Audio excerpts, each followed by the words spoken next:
está aprendendo do nosso Deus, e como nós oramos também com a nossa irmã Ruth, não somente aprendendo, né? Porque senão nós ficamos com aquela desproporcional no nosso corpo, né? Cabeça grande, né? E o corpo pequeno, né? Então tem que aprender e compartilhar, né? Para que estejamos, né, enriquecidos dessa graça do Senhor, mas também levando essa palavra àqueles que convivem conosco no dia a dia e que precisam ouvir também dessa palavra para louvor, glória e honra do nome do Senhor, o nosso Deus. Hoje, no formato da mensagem, nós vamos abrir as nossas Bíblias lá em Atos capítulo 9, do verso 1 ao verso de número 6.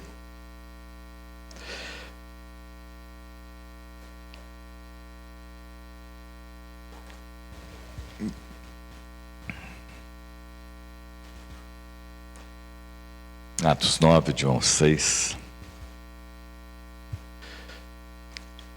Vamos estar compartilhando com os irmãos no tema Capturado a caminho da captura.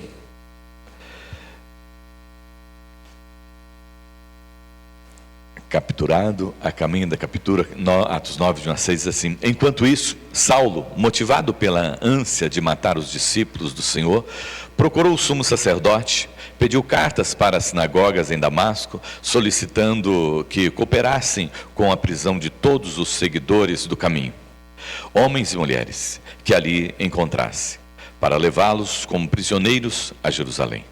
Quando se aproximava de Damasco, de repente uma luz brilhou do céu ao seu redor. Ele caiu no chão e viu uma voz lhe dizer: Saulo, Saulo, por que você me persegue? Quem és tu, Senhor? Perguntou Saulo. E a voz respondeu: Sou Jesus, a quem você persegue. Agora levante-se e entra na cidade, onde lhe dirão o que fazer. Amém.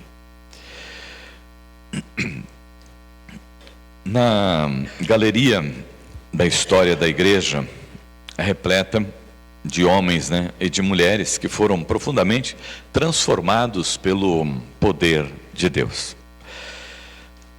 Cada uma delas, né, destaca o poder maravilhoso do Senhor, da transformação da vida de um pecador. Como você, tenho certeza, já passou por essa experiência também, eu já passei por essa experiência, né, de passar por essa mudança, essa transformação, né? Quando a gente sente que o Evangelho fez a diferença na nossa vida e faz a diferença para nós vivemos os nossos dias, né? Há casos em que as obras dessas pessoas, né, transformadas, produzem e ficam reconhecidas mundialmente, mas às vezes elas são esquecidas, né? Um exemplo que eu deixaria com os irmãos de hoje é aquele hino, né, do Amazing Grace, né, a preciosa graça de Jesus. Todos conhecem esse hino, mas eu não sei se todos conhecem a história desse hino, né? Como esse hino surgiu. Do hino nós lembramos e ouvimos cantar muito, mas a pessoa que escreveu o hino talvez não, né? E você já ouviu falar do John Newton? Ele é o escritor desse hino, né? A preciosa graça de Jesus, né? A história dele é uma história assim, bem difícil de compreender, né? Por que o Senhor vai buscar exatamente uma pessoa dessa, né?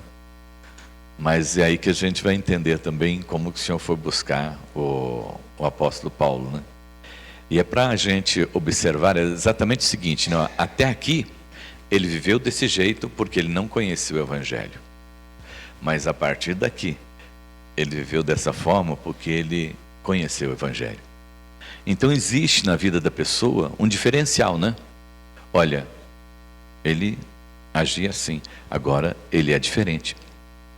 Aí a gente encontra realmente a transformação, a mudança, né? A conversão da pessoa. Mas há pessoas que vão passar a vida toda e que não vão experimentar ter essa experiência da conversão, né? De ter o coração mudado, de ter o coração transformado.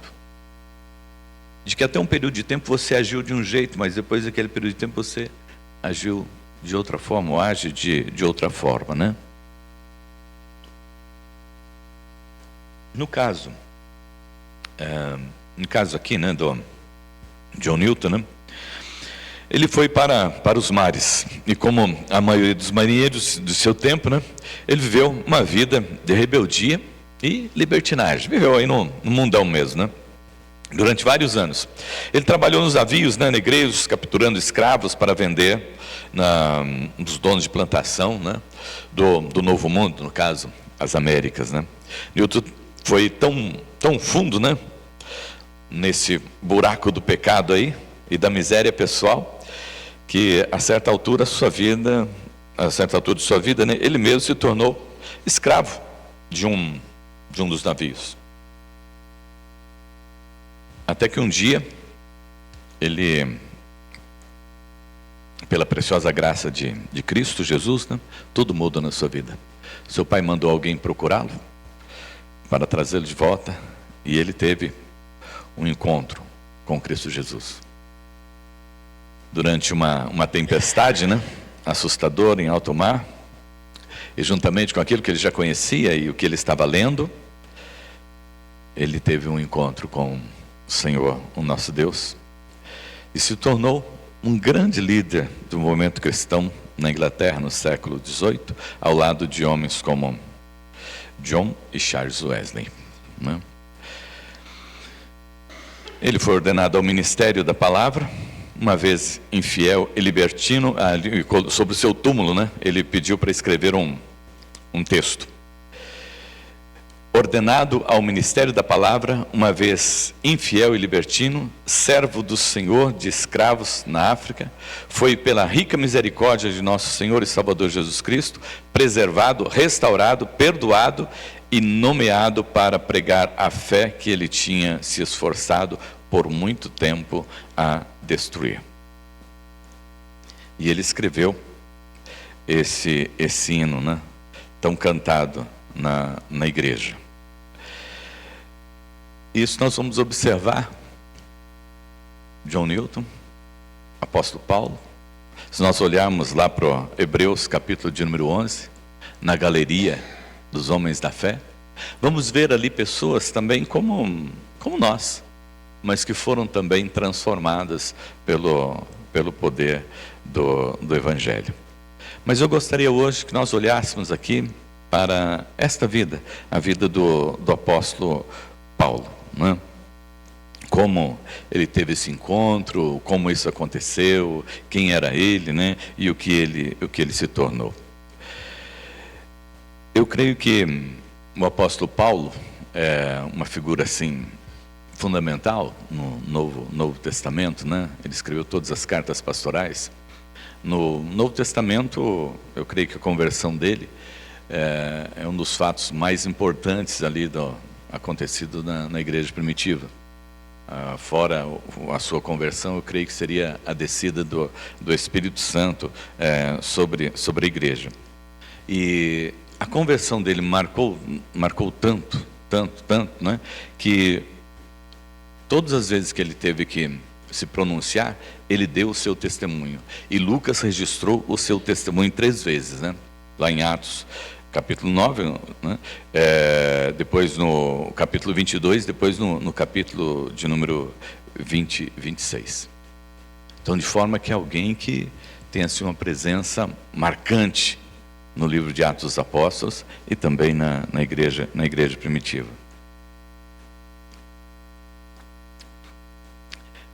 E o que eu gostaria de destacar hoje aqui, né? Quem era esse homem? Quem era esse homem? Mais conhecido como apóstolo Paulo, né? O grande apóstolo dos gentios. Esse é um aspecto, né, da vida dele, né? Mas foi primeiro Saulo de Tarso, né? Inimigo de Cristo, perseguidor da igreja, e que, de um lado, tentou impedir o crescimento da igreja, mas, por outro lado, ele foi o grande responsável, né, para que a igreja pudesse realmente se espalhar e se desenvolver. A igreja, em toda a sua história, o momento em que ela mais cresceu foi quando ela foi perseguida, né? Quando ela teve paz e tranquilidade, ela não crescia, mas quando a igreja era perseguida, ela crescia, né?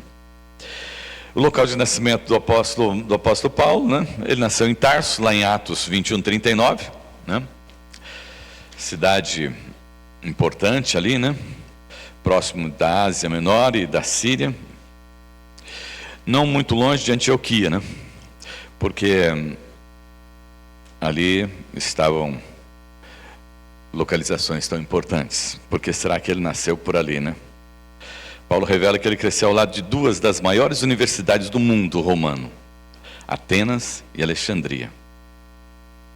E foi educado, né, no melhor ensino grego dos seus dias. Então ele teve esse privilégio, né? Depois, quando nós vamos olhar para isso, a gente começa a observar já os propósitos de Deus, né? Como Deus, desde o nascimento, já vai preparando todas as coisas, né? Por que ele nasceu nesse lugar, cresceu nesse lugar? Deus já tinha preparado para ele o que ele tinha que possuir na sua vida, né? Ele possuía cidadania romana, né? Lá, Atos 22:28, né? Ele era um cidadão romano, certamente por parte do seu pai. Seu currículo escolar, suas credenciais judaicas, né, eram impecáveis.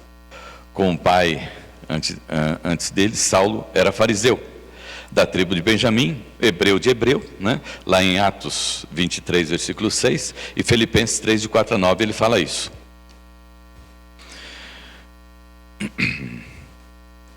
Perseguidor da igreja, né? Não há qualquer dúvida de que o papel de Saulo na perseguição da igreja após a morte de Estevão, né? Ele estava ali presente e foi impactado pela morte de Estevão. Abra sua Bíblia lá em Atos 26, versículo 9 ao versículo 11. Atos 26, do 9 ao 11.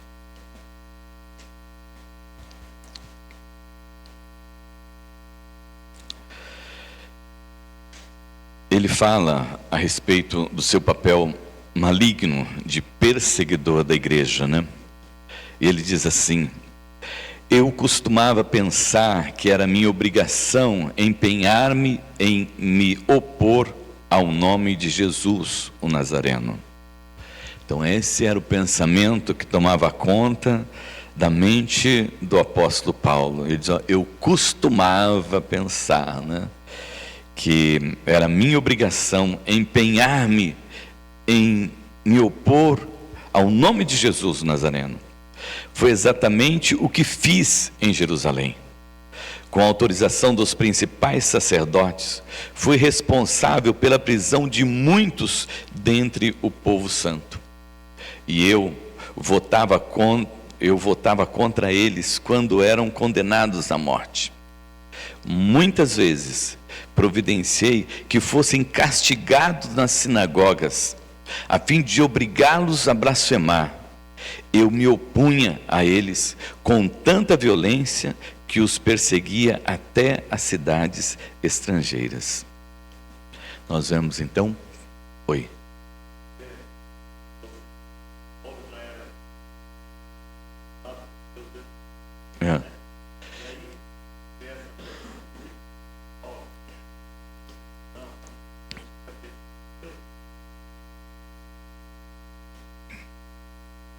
Então, Deus permitiu isso tudo.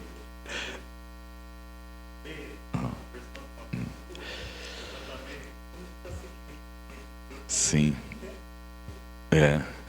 Isso que você está colocando, nós podemos ver lá no livro de Gênesis, né? Deus cria todas as coisas e coloca o homem lá no jardim do Éden. Deus sabia que o homem ia pecar E Deus permitiu que o homem viesse a pecar? Permitiu, né? Aqui é o mesmo caso, né? Deus sabia que a igreja poderia se desenvolver, mas para ela se desenvolver, ela precisava de alguém que fizesse oposição a ela. Então, por isso, Ele preparou essa oposição. Na nossa vida, no nosso cotidiano, Deus faz da mesma forma, né? Para que nós não nos acomodemos e para que nós não venhamos a nos perder, né? Oi, Domingos. Propósito de Deus, né?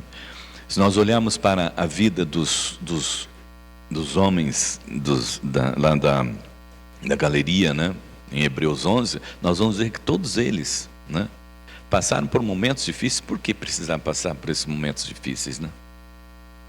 Olha, José,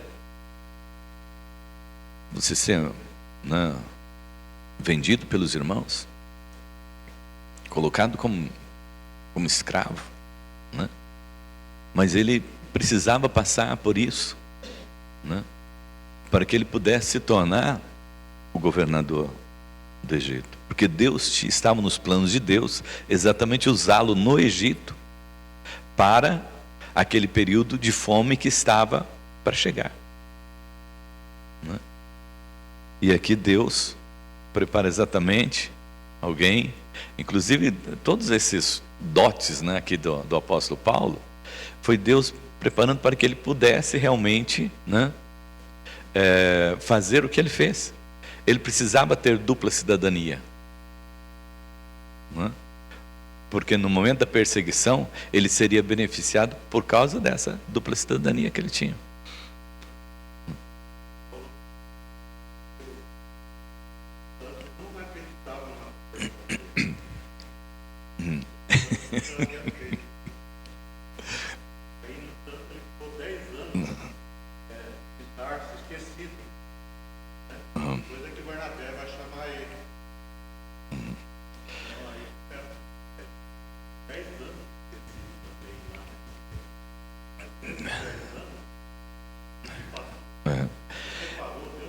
Isso, né?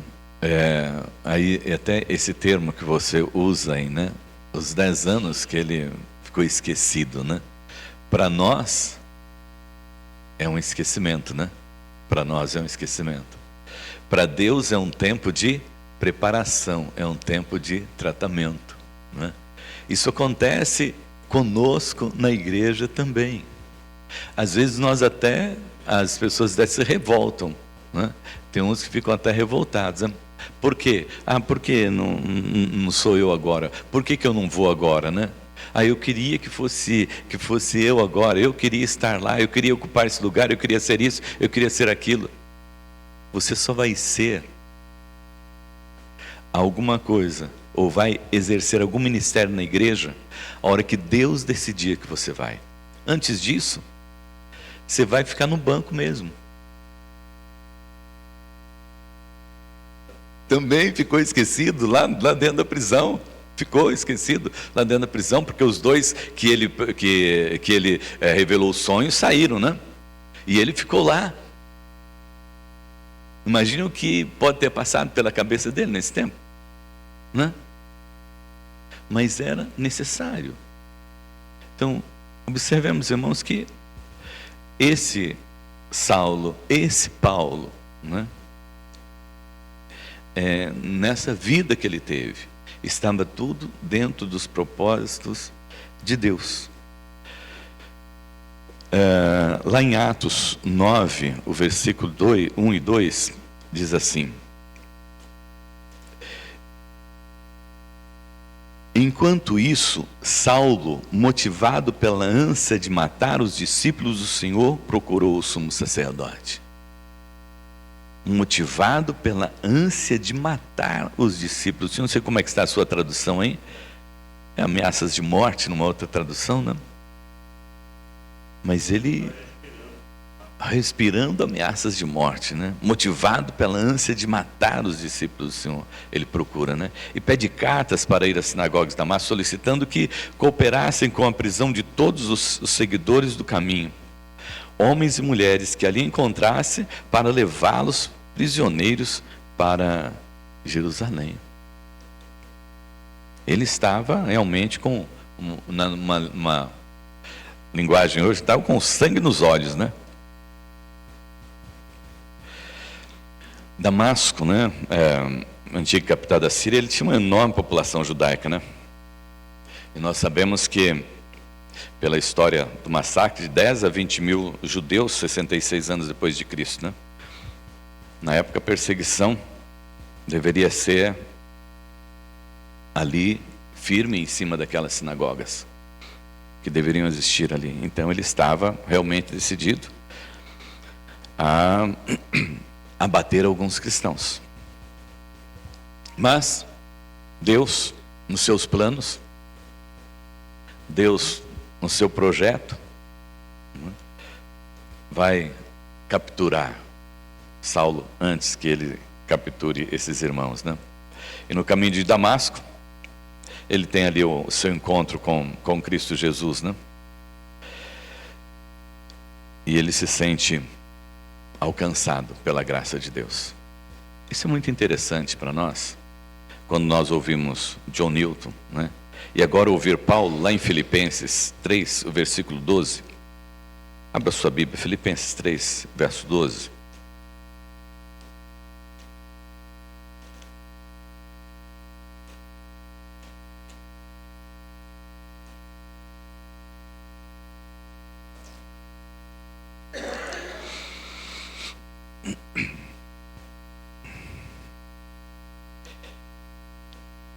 Não, eu vou ler na minha tradução aqui, não estou dizendo que já obtive tudo isso, que já alcancei a perfeição, mas prossigo a fim de conquistar essa perfeição para a qual Cristo Jesus me conquistou.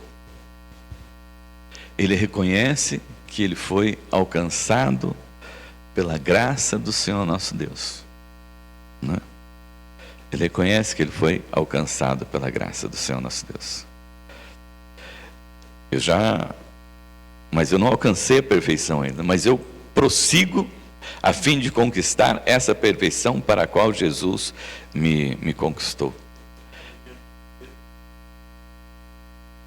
Leia o texto, o versículo todo.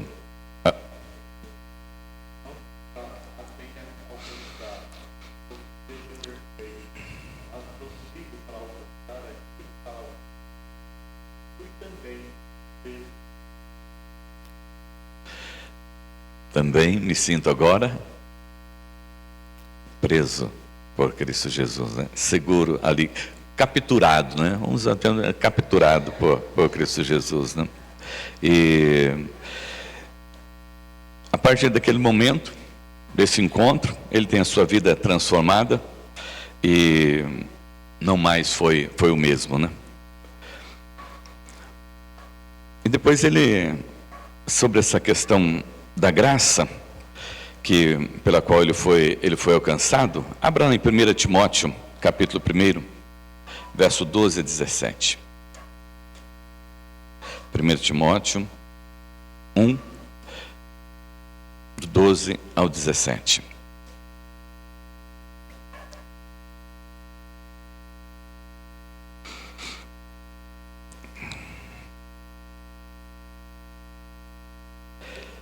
É 1 Timóteo, capítulo 1, versículo 12 a 17. Aqui Paulo fala a respeito de como ele foi alcançado por essa graça maravilhosa do Senhor, o nosso Deus. E ele diz assim: sou grato para com aquele que me fortaleceu, Cristo Jesus, nosso Senhor, que me considerou fiel, designando-me para o ministério. A mim, que noutro tempo era blasfemo e perseguidor e insolente, mas obtive misericórdia, pois o fiz na ignorância, na incredulidade. A mim, que noutro tempo era blasfemo e perseguidor, insolente, mas obtive misericórdia, pois o fiz na ignorância, na incredulidade. Transbordou, porém, a graça de nosso Senhor com a fé e o amor que há em Cristo. Fiel é a palavra e digna de toda aceitação, que Cristo Jesus veio ao mundo para salvar os pecadores, dos quais eu sou o principal. Mas, por esta mesma razão, me foi concedida a misericórdia, para que em mim, o principal, evidenciasse Jesus Cristo a sua completa longanimidade, e servisse eu de modelo a quantos hão de crer nele para a vida eterna. Assim, ao Rei eterno, imortal, invisível, Deus único, honra e glória pelos séculos dos séculos. Amém. Paulo manifesta aqui, amados irmãos, a graça maravilhosa do Senhor nosso Deus, na qual ele se acha agora incluído, né? E é interessante como muitas vezes nós temos dificuldades para testemunhar e para reconhecer que somos fracos, somos falhos, somos pecadores e que tivemos um passado horrível, né? Que tivemos um passado horrível, né? Muitos não gostam nem de lembrar do seu passado. Mas Paulo, para testemunho, né? E para compreensão da igreja e do povo de Deus, ele diz realmente que ele foi essa pessoa. Mas ele diz que onde, né, abundou, né, esse pecado, transbordou a graça de nosso Senhor e Salvador Jesus Cristo. Para que nós possamos entender os propósitos de Deus, aquilo que Deus tem para cada um daqueles que foram chamados e que são chamados, né? Deus o captura antes que eles chegassem com a carta até aqueles que ele queria capturar, né? Deus o captura na sua própria emboscada. E Deus se apresenta a ele naquela ocasião. Pergunta a ele: por que você está me perseguindo? Não. Paulo, por que você está me perseguindo? Não. E aí então ele cai literalmente do seu cavalo, um exímio cavaleiro, mas ele cai do seu cavalo, não. E tendo caído do seu cavalo, aquele homem que conseguia compreender e enxergar tudo, agora ele está cego. Deus mostra para Paulo quem ele é, na sua soberania.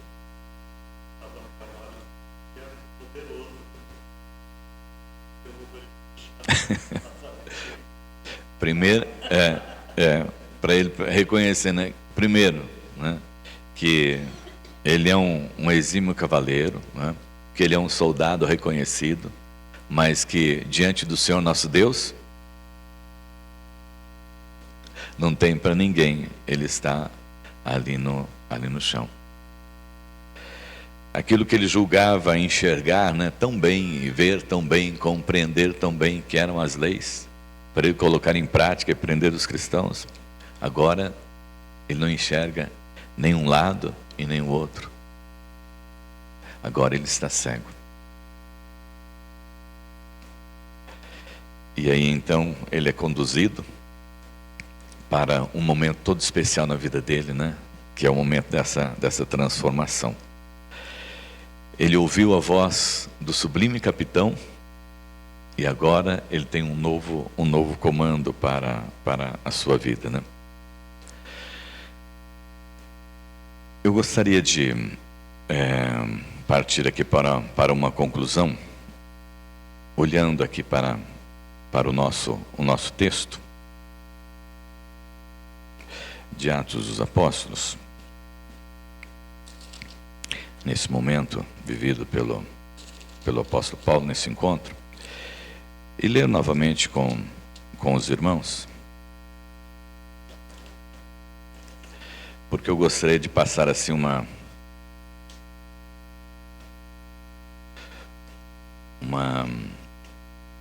um final, você olhando para você mesmo, né, nessa questão. Vamos lá, voltar lá no Atos 9. Atos 9, de 1 a 6. Respirando ainda ameaças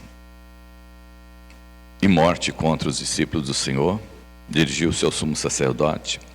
Ele pediu cartas às sinagogas de Damasco, a fim de, acaso achasse alguém que eram do caminho, assim homens como mulheres, os levasse presos para Jerusalém. Seguindo ele estrada fora, ao aproximar-se de Damasco, subitamente uma luz do céu brilhou ao seu redor, e caindo por terra ouviu uma voz que lhe dizia: Saulo, Saulo, por que me persegues? E ele respondeu: quem és tu, Senhor? E a resposta foi: eu sou Jesus a quem tu persegues. Mas levanta e entra na cidade, onde te dirão o que convém fazer.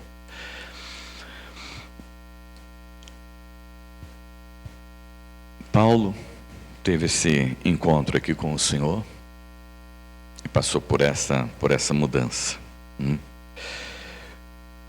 Ele foi capturado pelo Senhor, né?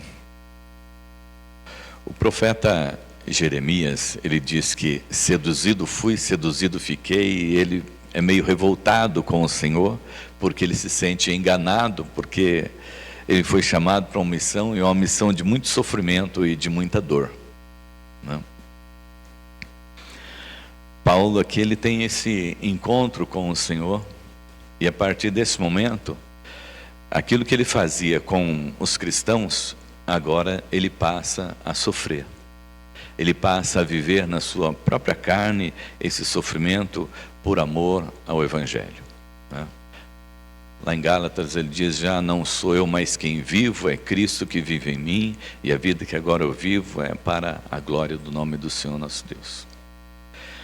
Você já experimentou, já teve esse encontro com o Senhor, o nosso Deus? Né? Porque para que você possa, né, viver realmente essa vida da igreja e essa vida cristã, você precisa ter experimentado esse encontro com o Senhor nosso Deus, né? Nós olhamos para a história e sempre vamos ver os servos do Senhor vivendo esse momento, né? Que momento? O momento desse encontro transformador com o Senhor nosso Deus. Nós fomos, né, lá para Gênesis 12, nós vamos encontrar com Abraão, depois nós vamos encontrar com Moisés, né,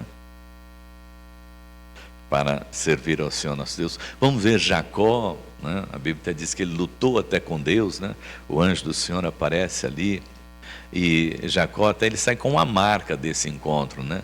Ele sai manco porque tocou-lhe o nervo da perna, né?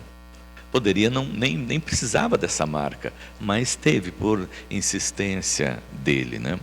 Mas foi transformado. E assim, grandes homens de Deus, né? E nós também, não mudou essa tese do Senhor, não mudou, né? Para servirmos ao Senhor nosso Deus, nós precisamos passar hoje pelo crivo da cruz de Cristo, né? Passar pelo crivo da cruz de Cristo. E o que significa isso? É exatamente esse encontro que Paulo teve ali com o Senhor. Por que você insiste em viver desse jeito? Por que você insiste, Paulo, em ser desse jeito? Por que você quer ser esse homem?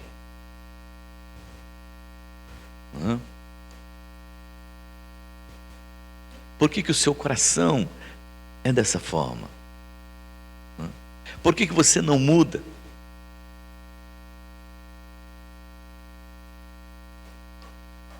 Paulo teve esse encontro com o Senhor. Você se lembra do dia em que você teve esse encontro com Deus? E que você naquele dia, você disse: Senhor,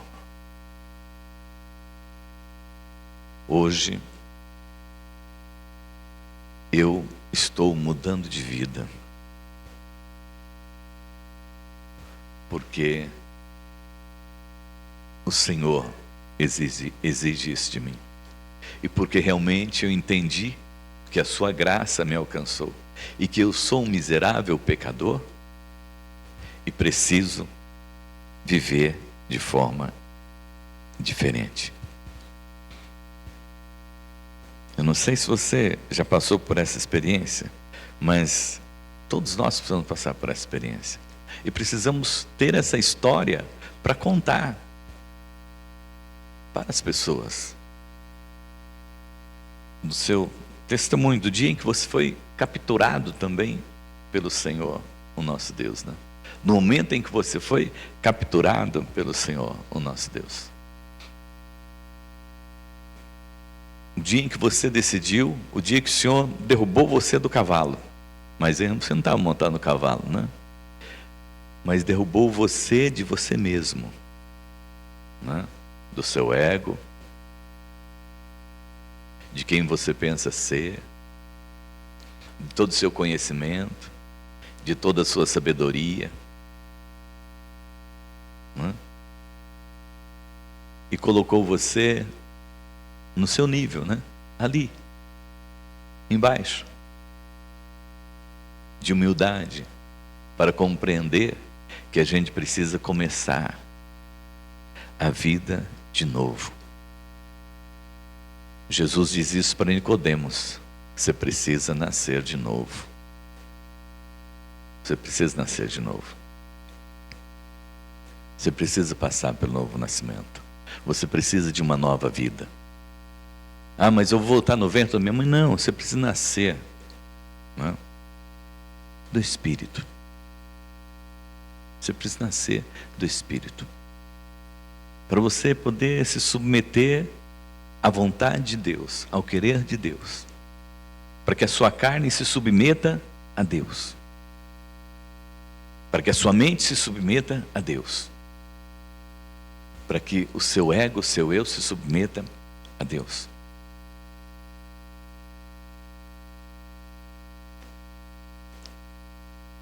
Você se sente capturado por Deus? Você se sente prisioneiro de Deus? Você se sente dominado realmente pela palavra do Senhor, o nosso Deus, e pelo poder de Deus na sua vida? Você se lembra do dia em que essa graça lhe alcançou?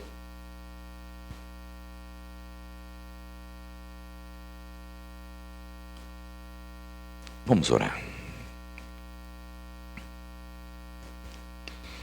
Senhor nosso Deus, Pai Todo-Poderoso, muito obrigado, Senhor, por esta manhã em que o Senhor nos traz, ó Deus, este relato do encontro do apóstolo Paulo com o Senhor.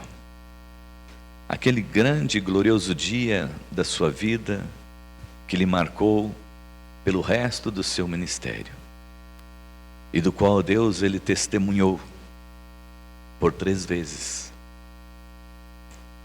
dizendo da sua conversão, testemunhando da sua transformação, da sua nova vida em Cristo Jesus. Ó Deus Todo-Poderoso, somos servos teus, somos diferentes uns dos outros, mas, ó Deus, cada um tem a sua experiência com o Senhor, de mudança, de transformação, testemunho de vida com Cristo Jesus. E, ó Deus, nesta manhã, que o Senhor visite cada um dos teus filhos, Senhor, das tuas filhas, Pai. E que aquele, ó Deus, que ainda não teve esse encontro, esse confronto com o Senhor, Pai, que, ó Deus, hoje seja o seu dia. E que possamos, ó Deus, descer do nosso ego, descer do nosso eu, descer daquilo que nós achamos que nós somos, do nosso conhecimento, da nossa sabedoria, Senhor, dos nossos posicionamentos, e dá-nos, ó Deus, a humildade, Senhor, de estar na Tua presença, de reconhecer, ó Deus, que somos miseráveis pecadores, e necessitamos, ó Deus, a Sua graça. Necessitamos, ó Deus, do seu amor. Necessitamos, ó Deus, da sua misericórdia. Necessitamos, ó Deus, da sua bênção, da direção, da unção do teu Santo Espírito, para que possamos, ó Deus, ser a igreja que o Senhor quer que nós sejamos, Pai. Nós pedimos isso em nome de Jesus, Pai. Eis-nos aqui, Senhor. Usa-nos para o louvor da sua glória e para a glória do seu nome, Pai.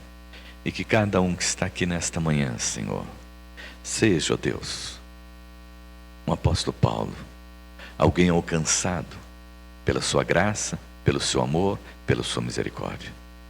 Seja, ó Deus, um John Newton, que, ó Pai, passou por tantas lutas, sofreu tanto na vida, para reconhecer o Senhor como único e suficiente Salvador. Olha para nós, Senhor. Queremos ser, ó Deus, essa igreja que está aos teus pés, que, ó Deus, passa pelo crivo da cruz, morrendo para si mesmo, para viver, ó Deus, para o Senhor, para o louvor da sua glória, para a glória do seu nome, e para, ó Deus, contar a este mundo que existe um Deus que olha por nós, um Deus que cuida de nós, um Deus que está presente e que nos trouxe salvação e vida eterna por intermédio de Jesus Cristo, em nome de quem nós oramos. Amém, amém, amém. Amém. Eu tenho aqui uns minutos, até ela já foi para lá, mas alguém gostaria